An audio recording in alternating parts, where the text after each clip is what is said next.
ഇന്നലെയായിരുന്നു SSLC ഫലപ്രഖ്യാപനം. അഭിമാനത്തോടെയും സന്തോഷത്തോടെയും ആശങ്കയോടും കൂടി മക്കളുടെ ഫലപ്രഖ്യാപനം കാത്തിരുന്നവരാണ് ഓരോ മാതാപിതാക്കളും.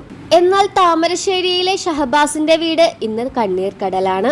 2 മാസം മുമ്പ് SSLC പരീക്ഷ തുടങ്ങുന്ന സമയത്താണ് സഹപാഠികളാൽ ഷഹബാസ് കൊല്ലപ്പെടുന്നത്. ഒരു പരീക്ഷ മാത്രമാണ് ഷഹബാസ് എഴുതിയത്. മറ്റു പരീക്ഷകൾക്കായി തയ്യാറെടുക്കുന്ന സമയത്തായിരുന്നു ഷഹബാസിന്റെ ദാരുണാന്ത്യം. എഴുതിയ പരീക്ഷയിലാകട്ടെ ഷഹബാസിന് A+ഉം. IT പരീക്ഷയായിരുന്നു ഷഹബാസ് എഴുതിയത്. ഷഹബാസ് വധക്കേസിൽ കുറ്റാരോപിതരായ വിദ്യാർത്ഥികളുടെ SSLC പരീക്ഷാ ഫലം തടഞ്ഞുവെച്ചിരിക്കുകയാണ് സർക്കാർ.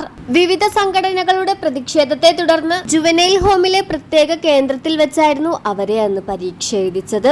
ട്യൂഷൻ സെന്ററിലുണ്ടായ പ്രശ്നത്തെ ചുവടുവെച്ച് നടന്ന വിദ്യാർത്ഥി സംഘർഷണത്തിലായിരുന്നു 15 വയസ്സുകാരനായ ഷഹബാസിന്റെ ദാരുണാന്ത്യം.